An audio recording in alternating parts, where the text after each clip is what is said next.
I want you to close your eyes and imagine the electric thrill of a Halloween night. The rustle of dry leaves, the flickering glow of jack-o'-lanterns, the playful screams of children in the distance. Tonight, I'll whisper a story that might follow you into your dreams. The story of 3 real people who discovered that on Halloween, the real monsters don't always wear masks. Dark tales whispered at night. Our first story comes from a woman who remembers a Halloween from her childhood, a night when the simple tradition of trick-or-treat led her to a house where the treat was a lie and the trick was a memory that would haunt her forever. My name is Emily. When I was 10, Halloween was everything. The crisp autumn air, the thrill of putting on a costume, the weight of a pillowcase heavy with candy. My friends and I had a map of the neighborhood, a battle plan of which houses gave the best candy. But there was one house we always skipped. It was at the very end of a long, dark cul-de-sac, an old Victorian place with peeling paint and a yard choked with weeds. No lights were ever on. The kids in the neighborhood had a name for it, the Carver house. We told ourselves it was because an old wood carver lived there, but we all knew it was because of the pumpkins. Every year, a week before Halloween, a single, perfectly carved pumpkin would appear on the porch, but it never had a happy or silly face. It always looked sad. This year, however, driven by a foolish preteen bravery, my friend Rachel dared me. "I bet he gives full-size candy bars," she'd said. So we broke the one rule. As dusk settled and the streetlights flickered on, we made our way to the end of the cul-de-sac. The house looked even more menacing up close. The sad pumpkin from the week before was gone, replaced by a row of a dozen jack-o'-lanterns, all lit from within. But their faces, they were a gallery of misery. One looked like it was weeping, another was frozen in a silent sob. A third had an expression of pure, abject terror. It felt less like a Halloween decoration and more like a warning. Just as we were about to lose our nerve and run, the front door creaked open. An old man stood there, silhouetted by a dim light from inside. He was thin, with a kind, wrinkled face. "A little late, aren't you?" he said, his voice a dry rustle. "Don't worry, I saved some for you." He gestured for us to come closer. We hesitated. The house smelled of damp earth and something else, something coppery and sweet.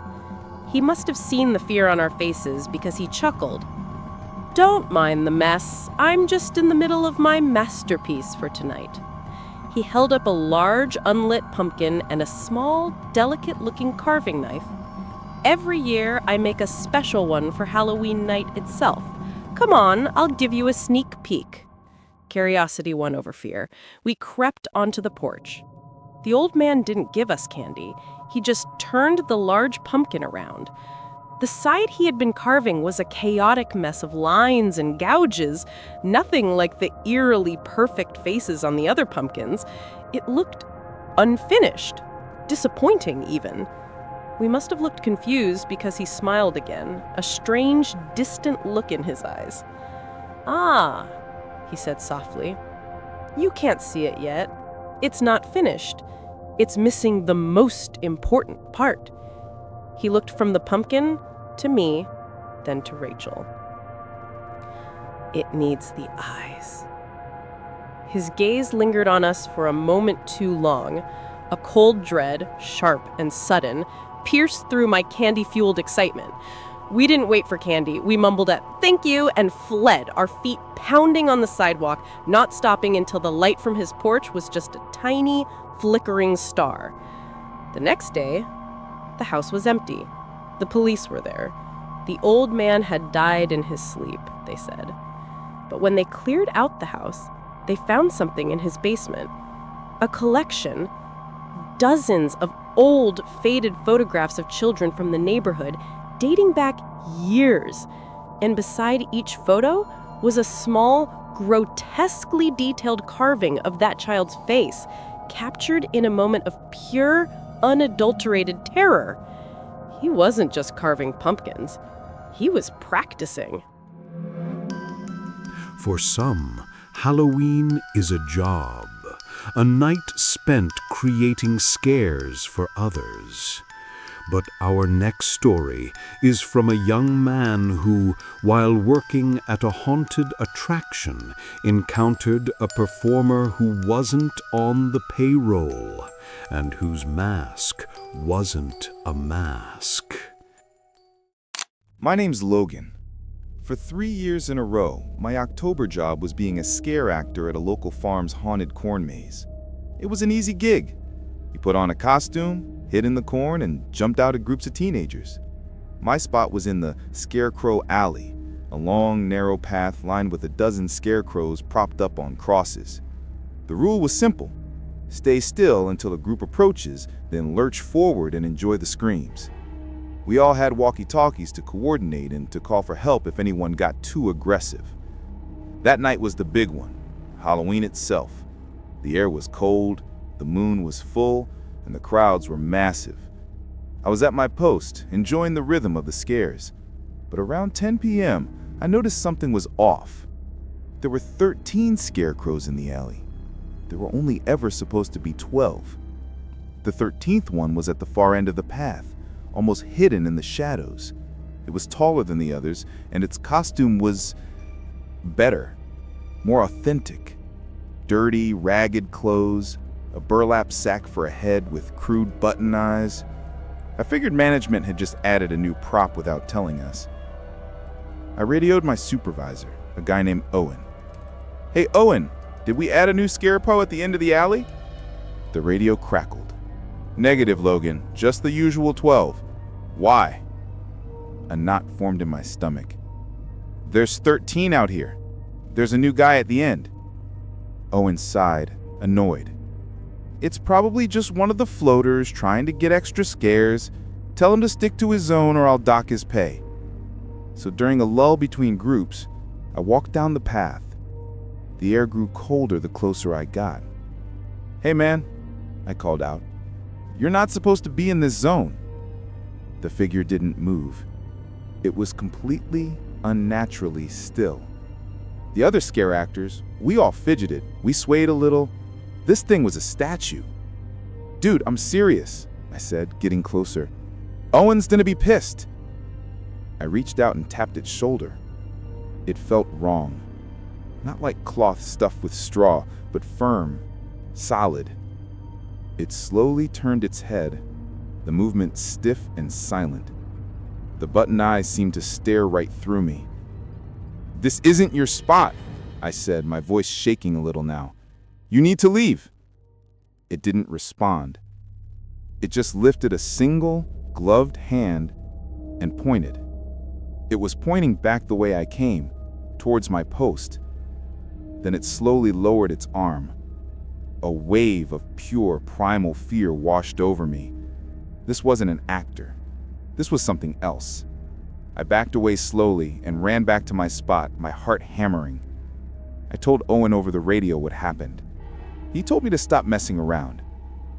For the rest of the night, I watched it. It never moved. It never jumped out to a single group. It just stood there, a silent sentinel in the dark.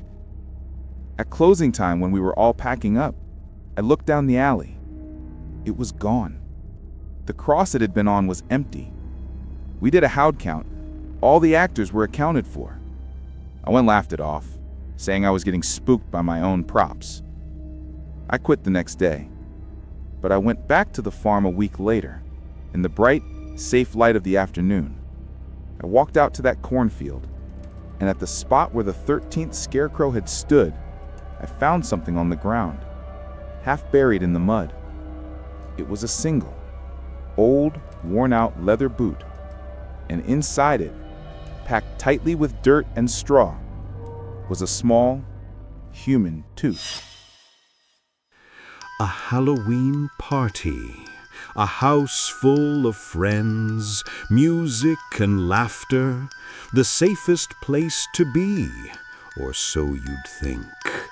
Our final story comes from a woman who hosted a party and noticed one guest who didn't seem to belong. The truth of who or what he was far more terrifying than any costume. My name is Violet. My annual Halloween party was my favorite night of the year. My apartment would be packed with friends, all in ridiculous costumes, the music loud, the mood festive. This particular year, the party was going great. I was mingling, making sure everyone had a drink, when I noticed him. In a room full of pirates, ghosts, and superheroes, he stood out because of how normal he looked. He was wearing a simple, slightly too large black suit. No mask, no makeup. He was just a man. I didn't recognize him. I assumed he was a friend of a friend, a +1 I hadn't met yet. I watched him for a while. He never spoke to anyone. He never got a drink.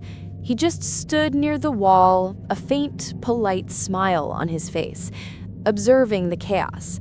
A few times I tried to make my way over to him to introduce myself, but I'd always get pulled into a conversation or called to the kitchen. Every time I looked back, he was in the exact same spot, perfectly still. It was a little strange, but it was Halloween. I figured he was just shy, or maybe his costume was being a creepy, silent guy. As the night wound down and people started to leave, I got busy saying my goodbyes.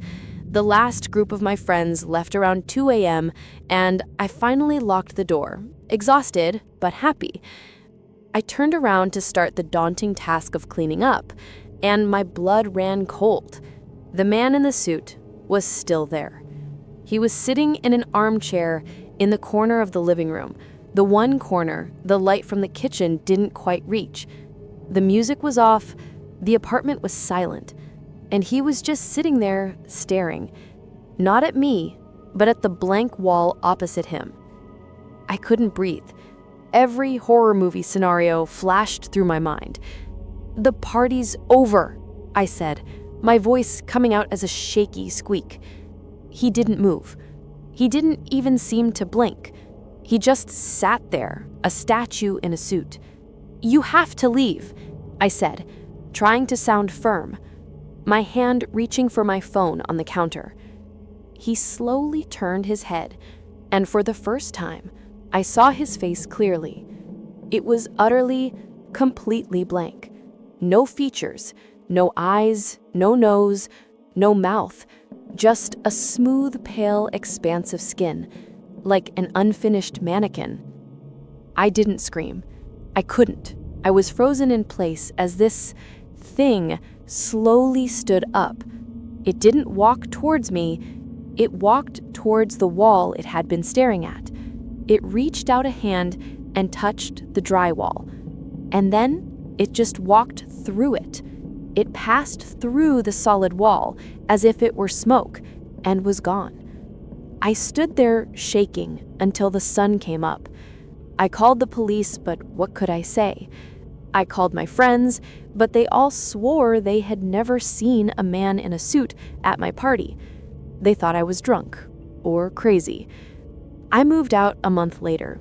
I couldn't stand the silence, the feeling of being watched. But the real reason I moved was because of the wall, the spot where he had walked through. A few days after the party, a large, dark water stain began to appear there. It grew bigger every day. It didn't matter that the landlord swore there were no pipes in that wall. I knew what it was. It was a stain in the shape of a doorway, and I was terrified that one night he would decide to walk back through it. If you've ever seen something on Halloween that you couldn't explain, a costume that seemed too real, a shadow that moved on its own, share your story below. And remember, sometimes the real monsters are the ones who don't even need a costume. If these whispers reached you tonight, don't forget to like, subscribe, and hit the bell for more. Until the next chill, happy Halloween. Good night, sweet dreams, where the whispers wait.